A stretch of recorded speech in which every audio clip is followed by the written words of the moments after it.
hari ini kita baru bisa mulangin 7 ya. 7 hari ini. Bisa mulangin 7.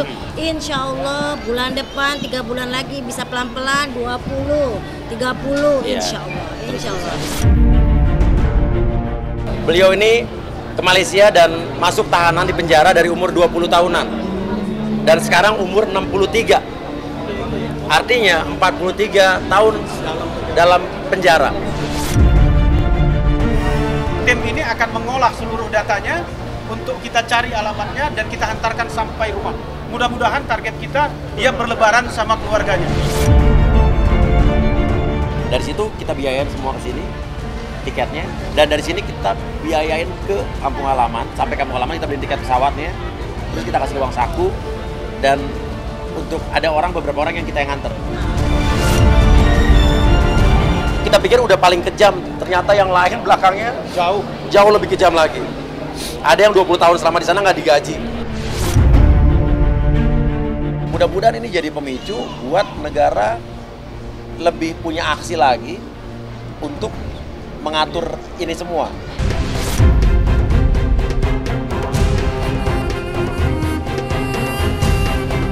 Presenter Uya Kuya berhasil memulangkan 7 tenaga kerja Indonesia atau TKI ilegal di luar negeri yang memiliki nasib naas. Meski sempat berjuang keras dalam mengurus surat-surat imigrasi, Uya Kuya akhirnya berhasil menjemput langsung para TKI tersebut di Bandara Soekarno-Hatta pada Selasa 18 April 2023 kemarin. Tak hanya itu, aksi mulia yang dilakukan Uya Kuya dan Astrid pun masih terus berlanjut hingga mengantar langsung TKI tersebut ke kampung halamannya.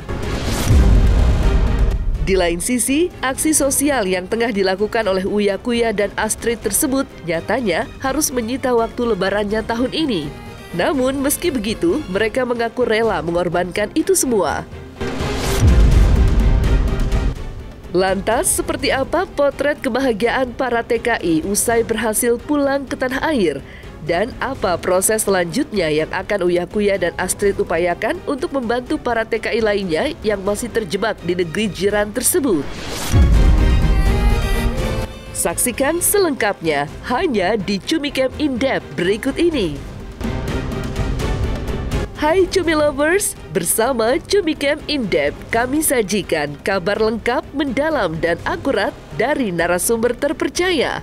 Dan jangan lupa untuk like, subscribe, dan juga share channel YouTube ini.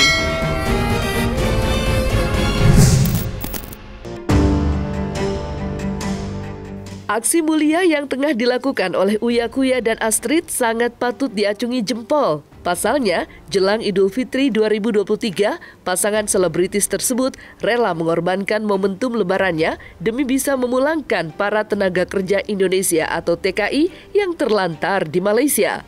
Seperti diketahui beberapa waktu yang lalu viral seorang TKW yang terlantar dan terjebak selama 15 tahun di Malaysia.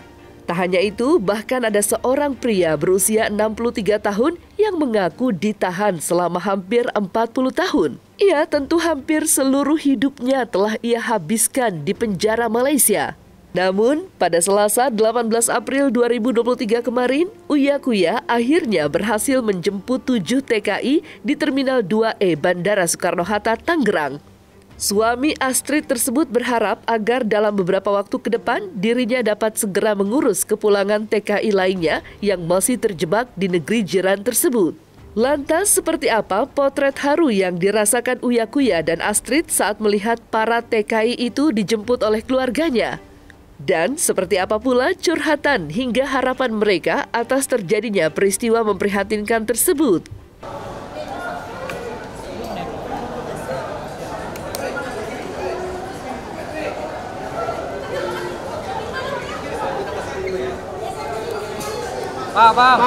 Pak.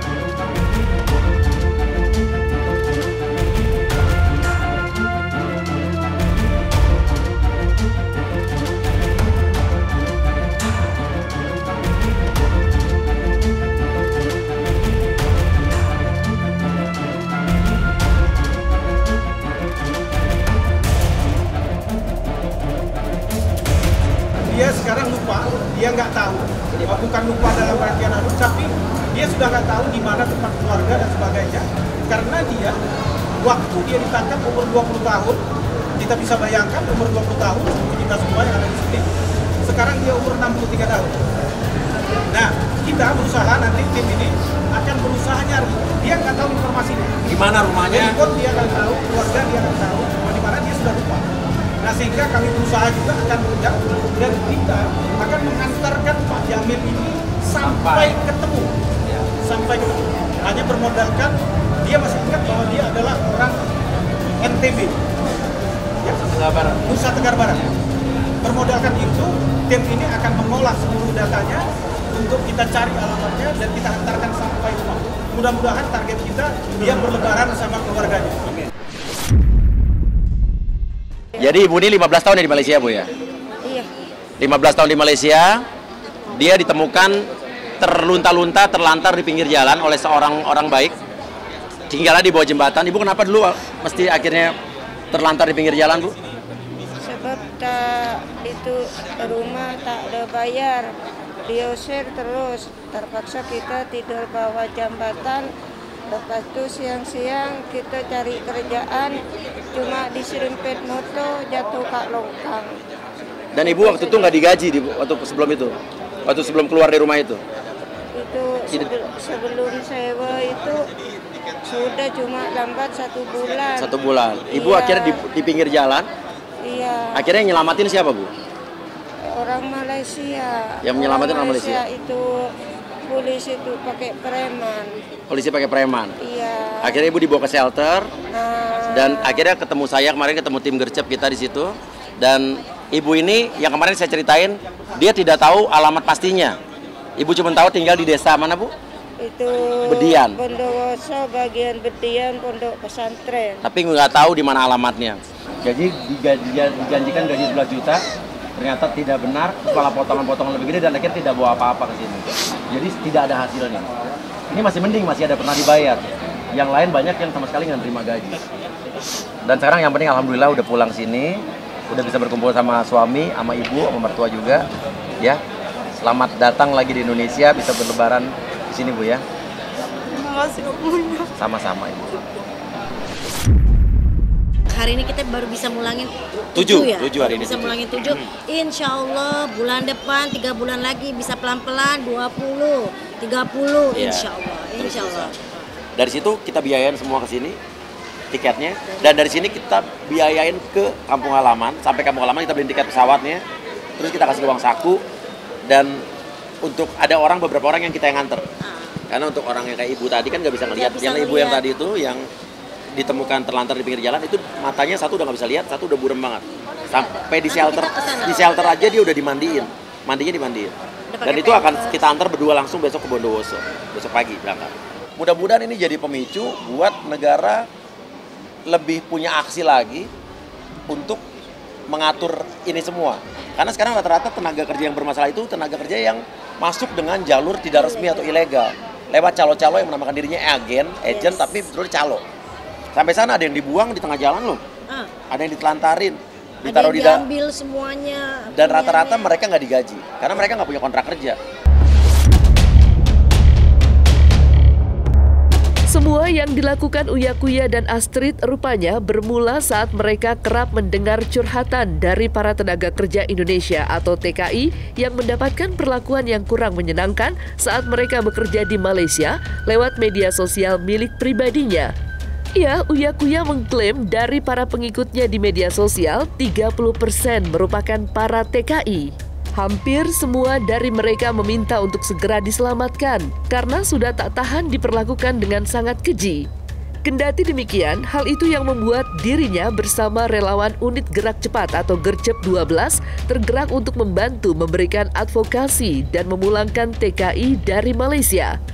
Niat hati ingin memproses semua TKI yang terjebak di negeri jiran untuk pulang ke Indonesia, Uya Kuya nyatanya harus menghadapi proses yang tak mudah. Lantas, apa yang menjadi pemicu Uya Kuya melakukan aksi sukarelanya untuk membebaskan para TKI yang terjebak di Malaysia? Dan seperti apakah proses yang harus dihadapi Uya Kuya untuk membantu TKI tersebut? idenya. Jadi 30% Instagram aku sama YouTube aku tuh ternyata followersnya dan subscribernya para buruh migran tenaga kerja Indonesia yang ada di luar. Taiwan, Hong Kong, Malaysia, Singapura, Saudi. Dan itu penonton setia. Datanya. Dan dari 2 tahun yang lalu tuh mereka selalu curhat cerita soal masalah-masalah mereka yang disiksa, ada yang mereka disetrika, serem-serem deh. Dan barulah kita akhir tahun kemarin berpikir kita harus melakukan apa ya. Jadi itulah, dan sekalinya kita ngurusin satu orang doang satu kasus, pas kita ngurusin satu kasus ternyata abis itu viralnya buka kasus lain, jadi yang lain pada ngadu. Apalagi waktu kemarin kita ke Malaysia, wah itu ribuan ternyata yang harus ditolong. Cuman kan kita kan terbatas ya, nggak mungkin kita sendiri. Jadi kita justru pengen minta support dari orang-orang buat support ini. Jadi bukan kita sendiri, dan kebetulan kemarin udah ada yang mau gabung, jadi kita udah punya namanya tim gercep, udah ada yang mau ikut bantu, tapi belum banyak. Tapi kalau nanti bisa lebih banyak, kita bisa mulangin, insya Allah orang-orang lebih banyak lagi dari. Sama sekarang juga baru dapat pengaduan, ada tenaga kerja Indonesia yang disekap di Myanmar. Disekap, disiksa, dicambuk di Myanmar dan dijaga sama orang sipil bersenjata. Dan ternyata itu kita teliti, ternyata itu ada di daerah konflik antara pemberontak di Myanmar melawan militer Myanmar. Jadi susah juga kalau mau diselamatkan, tapi kita udah koordinasi sama Kementerian Luar Negeri. Ya nanti mau dicoba ditemuin, dan Kemenlu juga selalu udah mendapatkan laporan itu. Cuman emang ada kesulitan karena daerahnya daerah konflik. Jadi emang masih banyak yang kita urus dalam waktu berapa bulan ini. Kita pikir untuk kemarin kita mau mulangin 10 sampai 12 orang sampai 15 orang gitu. Sampai sana nggak mudah, ternyata kan nggak bisa pulang begitu aja. Harus ada suratnya. Tadinya kita memilih yang duluan, yang ibaratnya yang sakit, yang lebih butuh pulang, yang benar-benar nggak punya biaya. Tapi karena ternyata nggak semudah itu, akhirnya kita memilih yang suratnya clear lebih cepat.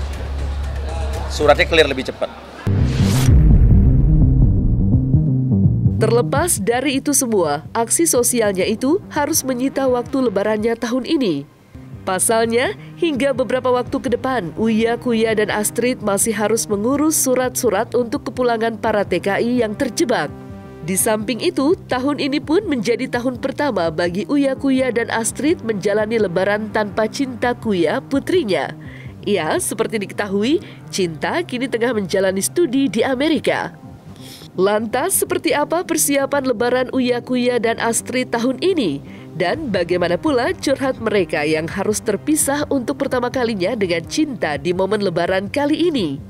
Persiapan mau lebaran kali ini nggak terlalu banyak siap-siap karena Cinta juga di Amerika, nggak pulang. Cinta sendirian di Amerika. Dia nggak pulang karena nggak bisa pulang karena nggak ada libur. Tapi omanya Cinta, mamanya Astrid, papanya Astrid udah terbang nemenin dia di sana. Jadi Cinta puasa di minggu terakhir ini ada yang masakin lah buat sahur. Jadi kalau kita selalu sekeluarga tuh selalu bilang ini kangen, ya udah selesai gitu loh. Kalau enggak, kalau dipikirin berat banget gitu loh. Hatinya berat, pikirannya berat. Jadi harus dianggap ini biasa gitu. Cinta ya pasti sendiri. Cinta kan juga temen deket sama orang-orang konjen ya. Cinta juga ini kok, dia udah banyak ketemu, kenal juga sama teman-teman di KJRI. Pasti dia akan sholatnya di sana, akan makan ketupat gratis di sana. Mungkin di rumah Pak Konjen dia nanti open house datang. Numpang makan ketupat ya Pak. Pak Wawan. Pak Wawan makan rendang, ketupat. Titip anak saya di sana. Iya, titip. Kalau kemarin kan memang tahun-tahun lalu kan udah seragaman kan, biasa orang Indonesia. Hari ini temanya hijau. Lebaran kedua temanya pink, temanya biru, lebaran 3. Nah, biasanya kita udah rame-rame udah beli baju tuh sama keluarga. Nah, kali ini kemarin beli ada tulisan Cinta disilang karena nggak pakai baju seragam. Nggak ada Cinta di Amerika. Jadi ya itu sih lucunya, maksudnya bukan lucu ya berasanya itu sih. Oh ya, Cinta lagi nggak bisa pas lebaran kesini. Tahun depan Nino yang di sana udah tahun ini berangkat tahun ini dong. Tahun depan kita lebaran, mungkin tahun depan mungkin kita ke sana deh. Lebaran ini lebih bermakna. Ya, dan gak mikirin kalau zaman dulu tahun lalu atau 2 tahun lalu mikirinnya baju baru, mikirinnya makanan, habis itu ke rumah saudari. Ini udah gak kepikiran lagi bukan gak kepikiran, maksudnya bener-bener gak mikirin itu gimana caranya sekarang kayak gini kita pulangin TKW segala macam. Kalau misalnya dapat alhamdulillah kayak nanti tanggal 21 pun kita masih udah selesai semua, udah kita selesai tanggal semua, baru lebaran kita tanggal 22 bisa lebaran, bisa kita ketemu bisa keluarga. ke Udah Bandung itu lah, aja. Bandung.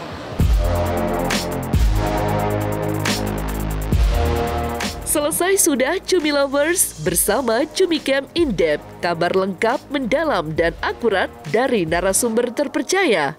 Dan jangan lupa untuk like, subscribe, dan juga share channel YouTube Cumi Cumi.